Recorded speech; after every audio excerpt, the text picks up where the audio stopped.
Hello and welcome to the 11th episode of Airway Mapping Made Easy, the video tutorial series where I share how to convert a CT thorax into a hand-drawn airway map for bronchoscopy. I'm Pip, an interventional pulmonologist from Singapore, and today I share a case of how we can use airway mapping to biopsy more unique structures such as cysts. Please feel free to revisit the other videos on my YouTube channel to review the concepts of airway mapping. And do like, share and subscribe to my channel for more upcoming video tutorials. Today's case is a 63-year-old male smoker who was found to have an incidental lung cyst on chest X-ray. CT thorax done showed a 3.2 by 2.4 by 2.7 cm right lower lobe thin walled cyst with internal hairline septations. Evaluation options of biopsy, surgical resection, or watchful waiting with CT surveillance were discussed with the patient. This is the initial CT thorax. The patient was concerned about procedural risks and opted for interval CT 6 months later. The interval CT, which I will point out to you in these images, showed a subtle increase in the size of the lung cyst to 3.7 by 2.5 by 3 cm, with new lobulated thickening involving the inferior cyst margin. And you can see and appreciate the soft tissue thickening at the inferior aspect in these images over here. To recap, this is our framework on the 5 steps to airway mapping. We will go through this together step by step. The first step is to locate the lung segment in which the lesion is located. Take a moment to rewind the video if you need to review the CT scan and lock in your answer. Yes, it is in the right lower lobe, specifically in the RB8 segment.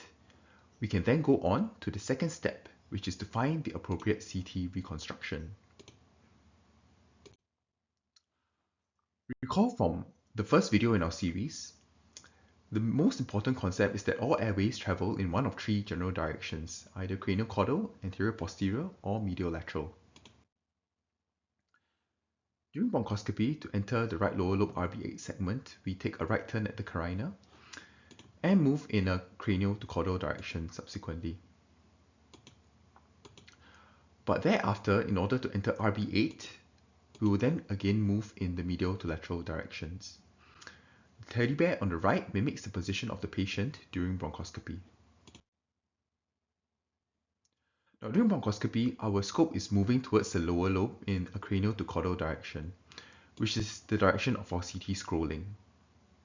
However, as we can see, the teddy bear on the right image demonstrates our bronchoscopic view, which is flipped horizontally from the axial CT.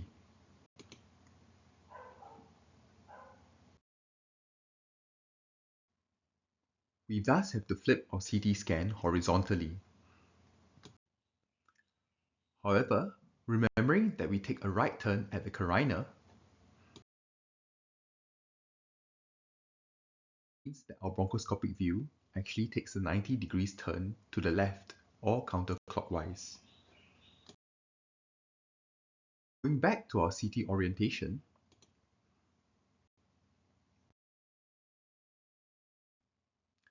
this means that the CT has to take a 90 degrees turn to the left or counterclockwise in order to mimic our bronchoscopic view. However, from the right lower lobe, since the RB8 continues to travel in a medial to lateral direction, we can also then use the sagittal view to help us to visualize the rest of the airway map. This is how the path to the cyst appears on the sagittal view. And we note that scrolling is done in the medial to lateral directions.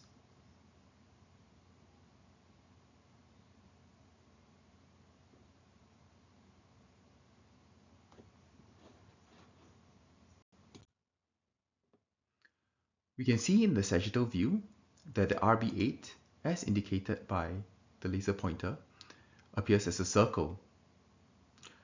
In this case, no flipping or rotation of the sagittal CT is required. Going back to the 5 steps of airway mapping, we have now located the lung segment in RB8. We have found the appropriate CT reconstructions using the axial and sagittal views. We know that we have to flip the axial view horizontally and rotate it 90 degrees clockwise, whilst the sagittal view requires no flipping or rotation. We then match the direction of our CT scrolling to the expected movement of the bronchoscope, and now we are ready to draw our airway map. We start with the axial CT on the left image, flipped horizontally and rotated to the left by 90 degrees. And on the right, we have the sagittal CT image.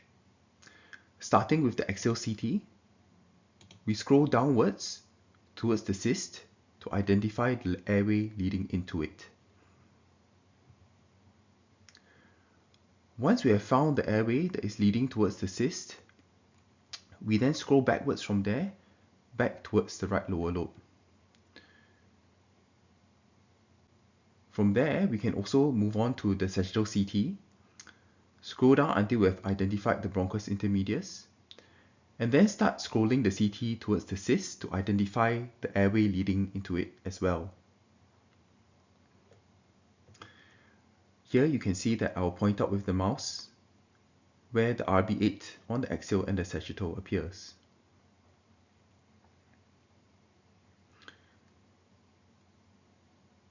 Now from here, we can see how the RB8 splits in the sagittal view as it enters into the cyst. And when we have identified the point of entry, we can of course scroll all the way back to the bronchus intermedius again.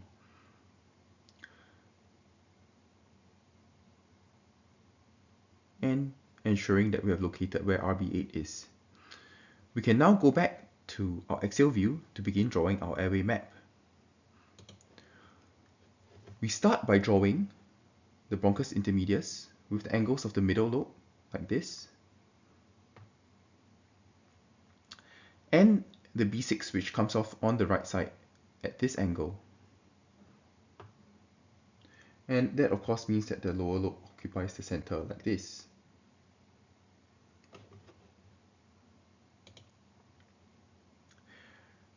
As we continue to scroll down the bronchus intermedius, paying attention to the branching of the right lower lobe itself, we can then see the next branch is the 7, which comes off at the bottom like so. And this of course means that the rest of the lower lobe comes off here. Continuing to scroll down, we then see how the 8, 9, and 10 will split subsequently in the axial view. We can see that the 8 comes off at the top at this angle,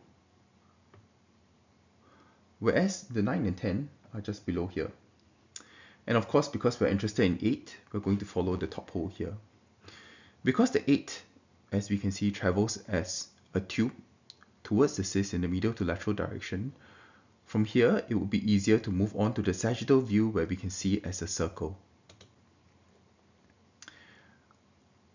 The hole in the sagittal view identifies the RB8 as indicated by the mouse. We then continue to scroll down the sagittal view, and we can see that the RB8 splits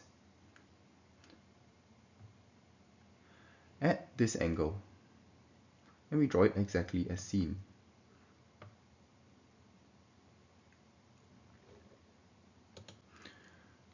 As we continue to scroll, we know that we have to follow this top hole over here. It splits again at this angle.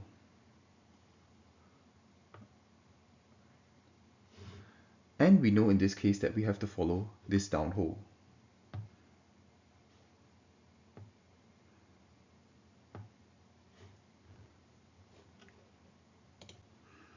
As we move on down, we see that the bottom hole splits at this angle, left and right. And as we continue to play on the CT, we will see that the right hole travels into the cyst.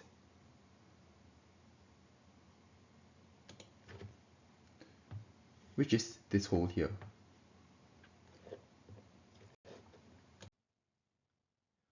We are now ready to correlate our airway map to what we see on bronchoscopy.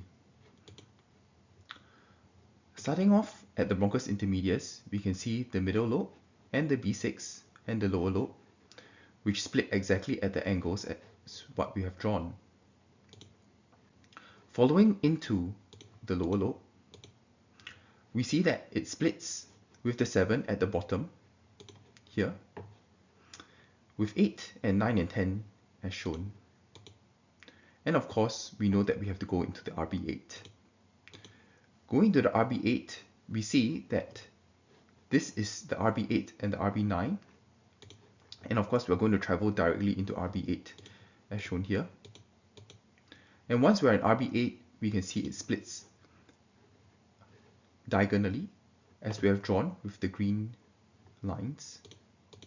And we go into the top hole. And in the top hole, we see that it splits again diagonally by the yellow lines at exactly the angle we have drawn. And moving into the bottom hole, as expected, it will split diagonally left and right. And we know that we have to enter into the bottom hole.